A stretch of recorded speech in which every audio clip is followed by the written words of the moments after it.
70 WOCA. Ocala.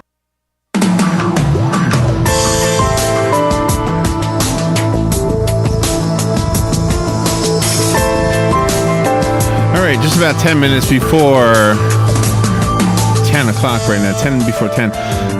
Robin, I want to remind you of something we did a long time ago with Joe. We did a broadcast from Disney World. Remember this? Yes, it was fun. And it gave us an opportunity to see Disney World before it opened up. And what was amazing, it's kind of like the little mice were cleaning everything, the little workers, the employees. That's what I'm trying to say. Everything was being cleaned. No wonder this place is always clean no matter when you go. You know why they do this, Robin? Because they understand that nobody wants to go to a place that's not clean. They make it as immaculate as they possibly can. Yeah. They work all night long doing this. Well, Disney World survives, exists because tourists come and spend their money there. They don't come if they don't want to come, and they don't want to come sometimes when the place is a dirty place. And you know this for yourself. You've seen some of the tourist attractions that no longer exist. Mm-hmm. You remember going to them in their last days. Yeah. And how would you describe them? Dirty. Exactly. Sometimes they were dirty, including the river at Silver Springs. Let's be honest. It's now a state park. Now it's getting back to being beautiful again. But the truth is, when it was being run, they weren't really taking care of it the way they should have. No. You know, we love the place and we hate to say something bad, but the truth is they weren't really doing what they should do. That's right. Well, can you imagine if this state, the whole state, you know, we depend on tourism, but this isn't just about tourism. This is about just keeping the place clean because it should be clean. Whether you're in Florida or whether you're in Vermont, it doesn't matter. Mm-hmm. In our case, we depend on tourists. Nobody's going to want to come if the place is dirty. I don't know how much of a difference coal ash makes, but we're going to find out. And it just the words coal ash sound like something that's making the place dirty. Stephanie Kunkel is on the phone. She represents Clean Water Action. She's a contract lobbyist in Tallahassee. She's a campaign consultant for candidates, and she served as the Florida Women for Obama director during the 2012 presidential election. Don't let this be political, though. This is about keeping the place clean. She's on the phone to talk to us about a new report on the use of toxic coal ash throughout the state of Florida. Let's say good morning, and it's an honor to say good morning to Stephanie Kunkel. Good morning, Stephanie. Good morning, Larry. Thanks so much for having me. Where are you right now? I'm in Tallahassee. See, I love Tallahassee. I have nothing political. I just like the way the city feels. It's a nice, I love it too. It's a nice city. It's my home. Did you grow up there? I didn't. No, I grew up all over the country. Lived a little bit in South Florida, but have made Tallahassee my home since 2007. Yeah. You know, whenever we have a discussion, I want to ask you what coal ash is, because to be honest, I don't even know what it is. But just to kick it off, whenever we have a discussion with somebody about global warming, especially with somebody who's adamant either for it or against it, and the only way you're for it or against it is to be in favor of the idea or against the idea that we contribute to it. Mm-hmm. I always say, why don't we just talk about cleaning up the place, and maybe that's all we need to do. Maybe science can argue all they want about global warming. Maybe we need to figure out that the place is either clean or not. And I think you've kind of hit the nail on the head. And what we're seeing, you know, specifically with, the EPA rule moving towards clean energy, one of the biggest things that we are talking about as we move forward with cleaning up our country specifically is really the move from dirty energy, or from dirty energy like coal-fired power plants to more of a clean, energy, things like wind and solar, things that aren't going to harm, the great country that we live in, and especially Florida. And you were asking specifically about what is coal ash. Yeah, well, what is it? Coal ash is really the byproduct of what is the result of burning coal at coal-fired power plants.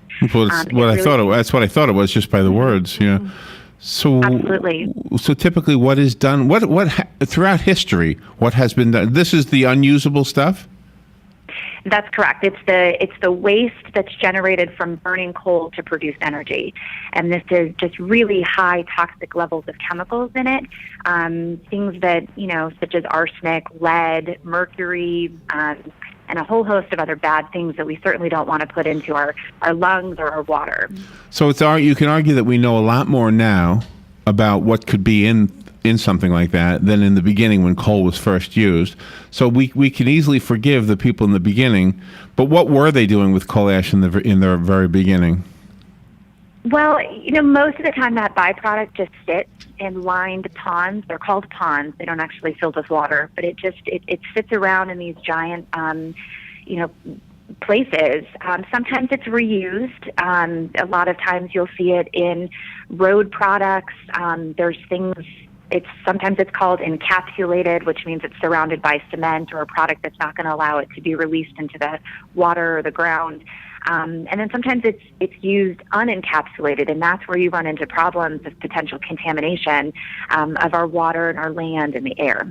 Okay, so just to make sure I understand this, so no coal plant is literally dumping it into the ocean. They're putting it into these, it sounds like craters or something?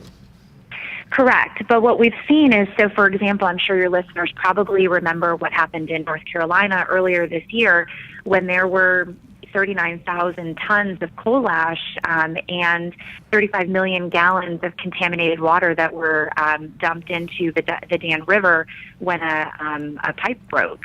And so that's a perfect example of the harm that can come when this coal ash byproduct is not being disposed of, or when we're allowing it to sit around and potentially contaminate the water. Well, should it be disposed of like nuclear waste is disposed of, sealed in those drums, and then taken somewhere and buried? I don't think that that's the right way to dispose of coal ash. I mean, I think that there are ways to use coal ash when you put it into an encapsulated product, provided that it's fully encased and there's no ability for it to be leached into the ground. But the problem that we're running into in Florida specifically is that each of the coal sites that have this byproduct left over, they're being monitored on a site-by-site basis. There's no state regulation, and there's not any federal regulation as to what to do with the byproducts. And really, should we be creating these byproducts altogether when we could be moving towards a cleaner, more efficient energy produced? Okay, but on the way to that point when we can do that, and I guess that would be ultimately what we would shoot for, we obviously still need to have energy, and so the encapsulation process, is that part of what you're doing with the radio tour, is to educate us about that? No, I think what we're trying to do is really just raise awareness. I think when people think about energy, they don't think about the toxic byproducts that are a result of the energy being produced. And so, the report that Clean Energy Fund just released really talks about the harmful toxics that are found in this byproduct, and really are pushing strong recommendations for both federal and state regulations for what we can be doing with the products, and as a result of the energy that's being produced. Have there been cases, to use the example of Crystal River, because there's a coal burner that's still online there, have there been cases around the Crystal River area where people have been diagnosed with illnesses because they go through life every day breathing the coal ash? So there are really bad offenders, and you bring up one of them. Crystal River is certainly one of the worst offenders in the state. There have also been 7 documented cases of contamination so far in the state of Florida. Specifically, the Stanton Energy Center in Orlando and the Seminole Electric Cooperative in Palatka are examples of where there's been contamination. Certainly Crystal River, because that is a Duke Energy plant facility, and Duke was the one that was responsible for the spill in North Carolina. We're certainly paying very close attention to what is happening at Crystal River. See, and I as an average, just the guy who doesn't know much about any of this, except I talk about it with people who know, like yourself, I've often wondered, nuclear was one of those energies that we were told was going to be great, and then we were told it was dangerous, and now they don't do nuclear over there in Crystal River. Right. And it seems like with coal couldn't be anywhere near as dangerous as nuclear. They had big horns up there to warn people if the nuclear plant was caving in or something. Yes.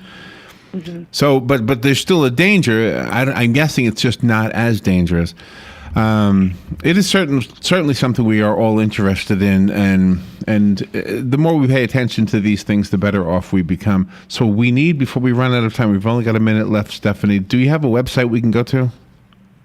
Certainly. Clean Water Fund. You can certainly visit us at cleanwater.org. cleanwateraction.org/Florida FL. That's a great place to go and get more information specifically about the report that's just been released on Florida's toxic coal ash uncovered. Okay, excellent. And Robin actually already has that website on our guest list and on the Facebook page. So thank you, Stephanie. Thank you for what you're doing and for being on the air with us today. Thanks, Larry. All right, good stuff. We'll take a little break. We'll be right back.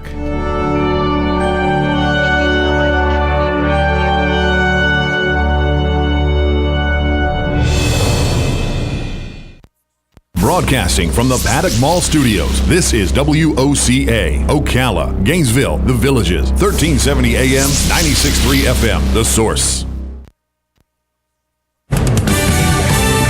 Fox News Radio, I'm Lillian Wu. Maine nurse Casey Hickox follows through on her threat to break a quarantine. She and her boyfriend leaving home for a bike ride, followed by state police who are tracking her movements and public interactions because of Ebola fears. Maine officials are seeking a court order that would keep her in her home until her 21-day incubation period ends on November 10th. State police are monitoring her movements but can't take her into custody without a judge's okay. Fox Radio's Tanya J. Powers. Hickox contends there's no need for a quarantine because she's showing no symptoms. She was originally quarantined in a tent in New Jersey upon her return to the U.S. and has tested negative for Ebola.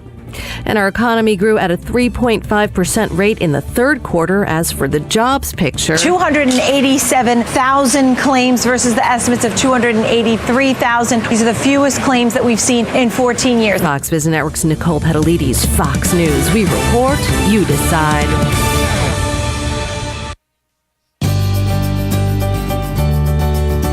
Looking for a Medicare Part D plan? Join Express Scripts Medicare. You'll get personalized service from a dedicated team to help you save money and protect your health. Express Scripts Medicare advisors like me can help you save money on your prescriptions. As an Express Scripts pharmacist, I'm here to answer questions about your medications anytime, even in the middle of the night. Get the quality and service excellence you deserve in a Medicare plan. Call an Express Scripts Medicare advisor today. That way you'll be ready when enrollment begins on October 15th. Call Express Scripts Medicare at 1-800-817-4535, 24 hours a day, 7 days a week. That's 1-800-817-4535. Or visit expressscriptsmedicare.com. Customer service is available in multiple languages and is closed for Thanksgiving. This is an advertisement with paid actor portrayals.